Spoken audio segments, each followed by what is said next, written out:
Hello বন্ধুরা, সকলে কেমন আছো? আশা করি সবাই খুব ভালো আছো। এসো আজকে রেসিপিটা শুরু করা যাক। আজকে আবারও চলে এসেছি বন্ধু আর একটা ভিডিও নিয়ে। আমি কিভাবে ফ্রাইড রাইস বানাই সেই রেসিপিটা আজকে তোমাদের সাথে শেয়ার করব। তো চলো আগে তোমাদের সাথে উপকরণগুলো আগে শেয়ার করে নিই। এখানে দেখো পরিমাণ মতো লবণ নিয়েছি, আর দুটো বড় বড় গাজর কুচি করে কেটে রেখেছি, কিছুটা মটরশুঁটি ছাড়িয়ে নিয়েছি, আর একটা ফুলকপি থেকে 3-4টে মতন ফুলগুলো আর কি ছোট ছোট করে কেটে নিয়েছি। দুটো ছোট সাইজের ক্যাপসিকাম কেটেছি, আর কিছুটা মতন আমি এখানে বিনস নিয়েছি, আর এখানে 4টে কাঁচা লঙ্কা কুচি করে কেটেছি। কিছুটা আমি চিনে বাদাম নিয়েছি। বাদামটা প্রথমে তোমরা কাঠখোলা একটু গরম করে নেবে, যে খোসাটাকে ছাড়িয়ে নেবে, নয়তো জলে ভিজিয়ে রেখে খোসাটাকে ছাড়িয়ে নেবে, ঠিক আছে। আর কিছুটা কিশমিশ নিয়েছি, আর কিছুটা আমি কাজু নিয়েছি, কাজুগুলোকে আমি 2 পিস করে কেটে নিয়েছি। আর 8টা মতন আমি এলাচ নিয়েছি, কিছুটা দারচিনি নিয়েছি, আর 6-7টা মতন তেজপাতা নিয়েছি। আর আমি এখানে 500 চাল ধুয়ে রেখেছি, জোকার চাল নিয়েছি। চিনি নিয়েছি আমি 250 থেকে কিছুটা কম। তোমরা যে পাত্রে চালটা নেবে সেই পাত্রে তার হাফ তোমরা চিনি নেবে। যদি একটু বেশি বেশি যদি মিষ্টি পছন্দ করো, চিনিটা তোমাদের ইচ্ছা মতন দেবে, কেউ একটু কম বেশি করে নিতে পারো। যদি কেউ কম মিষ্টি খাও তাহলে একটু কম চিনি দেবে। আর যদি মনে করো না একটু পারফেক্ট মানে ঠিকঠাক একদম মিষ্টিটা একটু বেশি খাবো, তাহলে তোমরা হাফ হাফ করে, মানে যদি 500 চাল নাও তাহলে 250 চিনি দেবে, ঠিক আছে। তো আমার ছেলেরা যাই হোক একটু মিষ্টি বেশি পছন্দ করে বলে আমি এখানে 250 চিনি নিয়েছি। আর আমি 500 চালের করছি বলে অতগুলো পরিমাণ নিয়েছি। তোমরা এটা ফ্রাইড রাইসটা কী বলো তো, একদম যে ঠিকঠাক সঠিক মাপ করেই নিতে হবে, নইলে জিনিসটা ঠিকঠাক হবে না, সেটা বড় কথা নয়। বড় কথা হলো তোমাদেরকে ভাতটা ঠিকঠাক করে নামাতে হবে বন্ধুরা। ভাতটাই হলো ফ্রাইড রাইসের মেন। তুমি সবজিগুলো কম বেশি হতেই পারে, নিতেই পারো, কম হলে যে খারাপ হবে কোনো ব্যাপার নাই, তো বেশি দিলে একটু বেশি ভালো লাগে। তো তোমাদেরকে তো আমি দেখিয়ে দিলাম আমি কতটা নিয়েছি। ওতে যদি কম বেশি কিছুটা হয় তাতে কোনো যায় আসে না। তোমাকে লক্ষ্য করতে হবে, তোমাকে ভাতটা যদি ঠিকঠাক করে নামাতে পারো তবেই একদম মানে কি বলবো, অনুষ্ঠান বাড়ির মতন ঝরঝরে ফ্রাইড রাইস হবে। আমি সাদা তেল নিয়েছি পরিমাণ মতো, আর এখানে আমি গাওয়া ঘি নিয়েছি বন্ধুরা। এই দেখো ঘিটা আমার শেষের দিকেই হয়ে এসেছে। এই হলো আজকে ফ্রাইড রাইসের উপকরণ। তো ভিডিওটা দেখতে থাকো, আমি কিভাবে বানাই সেটাই তোমাদেরকে আজ শেয়ার করব। এ দেখো গ্যাস ধরিয়ে আমি একটা ভাতের হাঁড়ি বসিয়ে দিয়েছি বন্ধুরা। এ দেখো জল চাপিয়ে দিয়েছি, জলটা ফুটে উঠবে, তারপরে আমি চালটা দেব। এখানে বন্ধুরা একটা কথা, এর আগে বললাম না যে ভাতটা তোমাদেরকে ঠিকঠাক নামাতে হবে। আমি 500 চালের ফ্রাইড রাইস বানাবো, তার জন্য আমি 1 কিলো চালের আমি হাঁড়ি বসিয়েছি। এই হাঁড়িটাতে আমার 1 কিলো চালের ভাত হয়। তোমরা হাঁড়িটা বড় একটু নেবে, মানে ভাতটা যাতে একটু হেলফেলভাবে হয়, ঠিক আছে। তাহলে ভাতটা ভালো হলে ফ্রাইড রাইস ভালো হবে বন্ধুরা। তো জলটা ততক্ষণ গরম হোক, আমি কিছুক্ষণ পর ফিরে আসছি। দেখো জলটা আমার ফুটে উঠেছে। এবার এই সময় আমি যে চালটা ধুয়ে রেখেছিলাম এখন দিয়ে দিচ্ছি। দেখো সমস্ত চাল আমি দিয়ে দিলাম। 4টে এলাচ আর একটু দারচিনি দিয়ে দিচ্ছি, 4টে তেজপাতা দিয়ে দিলাম। ভাতটাকে এখন চালটাকে আর কি এরকম করে একটু নাড়তে হবে। ঢাকা দিয়ে দিলাম, তাড়াতাড়ি ফুটে উঠবে। ভাতটা দেখে নি একবার কতটা সেদ্ধ হয়েছে।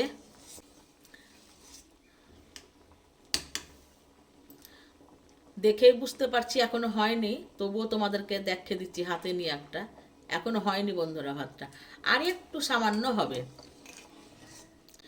জলটা কিন্তু বেশি করে দিতে হবে, ঠিক আছে, মানে ভাতের ফ্যানটা যাতে বেশি পরিমাণে থাকে। দেখো কতটা জল দিয়েছি আমি, তাহলে ভাতটা ঝরঝরে হবে। আর এখানে বন্ধু একটা ছোট্ট টিপস, যাদের ধরো কলের জলে হয়তো ভাত রান্না করো বা যে কোনো জলে হয়তো তোমাদের ভাতটা লাল হয়ে যাচ্ছে, তাহলে কি করবে বলো তো, জলটা যখন চাপাবে না, চালটা দেবে তার একটু আগে একটা লেবুর রস, পাতি লেবুর রস আর কি চিপে দিয়ে দেবে, তাহলে ভাতটা সাদা হবে। আমার যেহেতু দরকার হয় না, কারণ এমনিতে আমাদের ট্যাপের জলে ভাত হয়, ট্যাপের জল ধরো খুবই সাদা ধবধবে ভাত হয়। তো তোমাদেরকে তাই এটা বলে দিলাম। তো লেবু চিপে দিবে, একটা লেবুর রস দিয়ে দিবে, দেখবে ভাতটা সাদা হয়ে যাবে। আর ভাত যেমন তোমরা সেদ্ধ করো সেরকম সেদ্ধ করবে না, 90% সেদ্ধ করবে, ঠিক আছে? ভাপে ভাপে ধরো ভাতটা হয়ে যাবে। তাও যদি ধরো ধরো নরম হয়ে যায়, তাহলে কি করবে, থালায় থালায় ঢেলে ফ্যান চালিয়ে দেবে। তাহলে সব রকম দিয়ে বোঝাতে পারলাম বন্ধুরা, কতটা বোঝাতে পারলাম জানি না। চলো, আশা করছি এবার ভাতটা হয়ে যাবে, দেখে নি আরও একবার।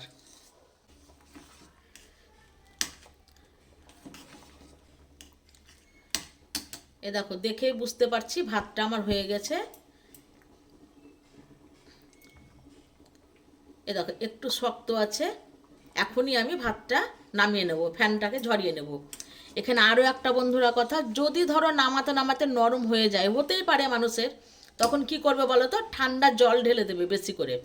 আর যদি কেউ ফ্যান ঝরাতে না পারো, তাহলে ঝুড়ি হয় না সাজি, ওই সাজির মধ্যে ঢেলে দেবে, নয়তো ছাকনায় করে ছেঁকে নিবে। তাহলে ভাতটা তোমরা কড়াইয়ে বসাবে, ঠিক আছে? ভাতটা হতে আমার 14 মিনিট সময় লাগলো। এবার আমি ফ্যানটাকে ঝরিয়ে নিচ্ছি। আমি গ্যাস ধরিয়ে একটা কড়াই চাপিয়ে দিয়েছি, ওই কড়াইয়ের মধ্যে আমি সাদা তেল দিয়ে দিচ্ছি।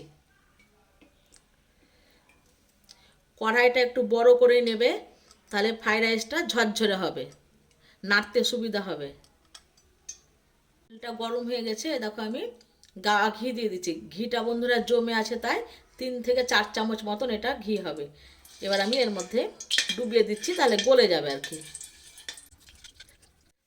ঘি আর তেলটা গরম হয়ে গেছে, এবার আমি ফুলকপিগুলোকে আগে দিয়ে দিচ্ছি। ফুলকপিটা আগে দিয়েছি, এটা একটু আগে ভেজে নেব। তোমরা সবজিটা আগে পরে দেবে, মানে ফুলকপিটা সেদ্ধ হতে একটু বেশি সময় লাগবে, তার জন্য কপিটাকে আমি আগে দিয়েছি। আর আমি দেখো বন্ধুরা কত বড় কড়াই নিয়েছি, 500 চাল করছি। তাও সব সময়তে ফ্রাইড রাইস, পোলাও এগুলো বড় বড় জিনিসে ভালো হয় আর কি।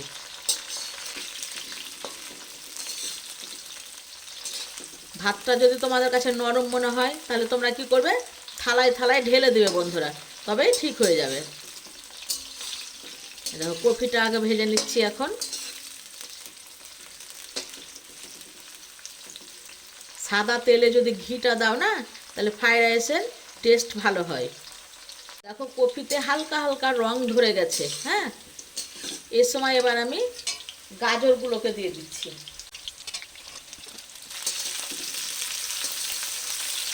এরকম করে আগে পরে দিতে হবে সবজিগুলোকে। আর তোমরা যদি ভাবো সম্পূর্ণ ঘিয়ে করব, তাহলে তোর কোনো কথাই হবে না বন্ধু, খুব সুন্দর হবে। তা আমি সাদা তেল আর ঘি মিশিয়েই করছি। কাঁচা লঙ্কা কুচিটা দিয়ে দিচ্ছি।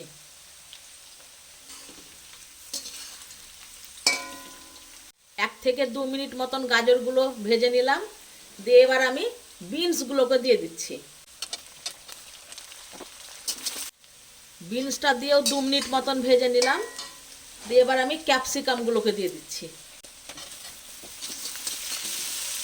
এগুলোকে খুব একদম বেশি ভাজার দরকার নয়, না তো এগুলোর যে কালার সেগুলো নষ্ট হয়ে যাবে। ক্যাপসিকামটা দিয়ে নাড়াচাড়া করে এবার এর মধ্যে কিশমিশ, চিনেবাদাম, কাজু বাদাম, তেজপাতা, এলাচ আর দারচিনি সব এখন এর মধ্যে দিয়ে দিচ্ছি। দেখো ক্যাপসিকামের কালারটা কীরকম চেঞ্জ হয়ে গেছে। আমি এখানে 3 থেকে 3 মিনিট মতো ধরো ক্যাপসিকামটা আমি দিয়ে ভেজে নিলাম, দিয়ে এবার গ্যাসের আঁচটাকে কমিয়ে দিচ্ছি বন্ধুরা এখন। দিয়ে সব শেষে মটরশুঁটিগুলো দিয়ে দিচ্ছি। গ্যাসটা কমালাম এই কারণে যে মটরশুঁটিগুলো একটুতেই হয়ে যায়, মানে চিপসে যায় আর কি।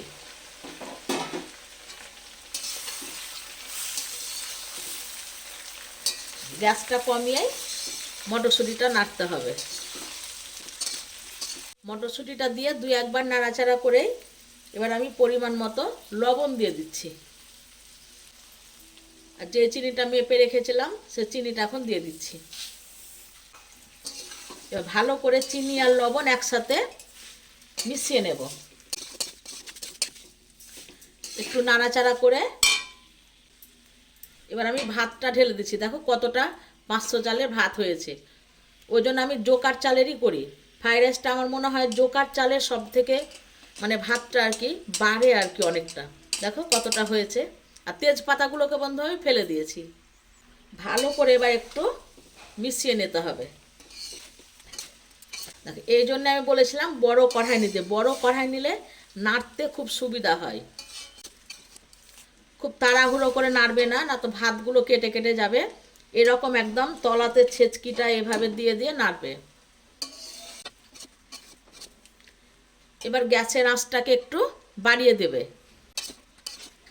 সব শেষে দেখো শীতের সময় ঘি একদম জমে কাঠ হয়ে আছে বন্ধুরা। দেখো 4 থেকে মানে 5 থেকে 6 চামচ মতন হবে এই ঘিটা। এখন আমি এর মধ্যে দিয়ে দিচ্ছি।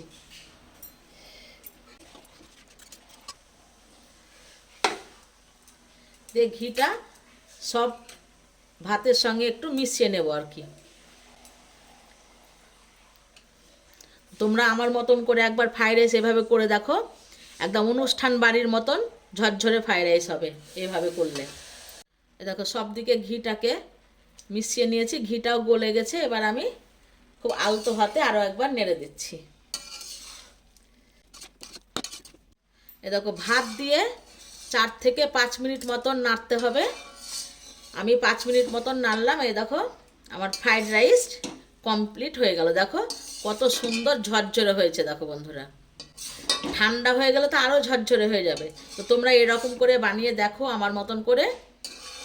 আর কে কে খাবে চলে এসো আমার বাড়ি। এবার আমি গ্যাসটাকে অফ করে দিচ্ছি। এবার যেহেতু আমাকে থাম্বনেলে ছবি দিতে হবে, তো কড়াই সমেত তার বন্ধুরা ছবি দেওয়া যাবে না, তার জন্যে আমি এই পাত্রে আমি তুলে নিচ্ছি। আজকের মতো বন্ধু বিদায়, আবার পরের ভিডিওতে দেখা হচ্ছে। সবাই ভালো থেকো, ভালো লাগলে অবশ্য লাইক কমেন্ট শেয়ার করে দিও।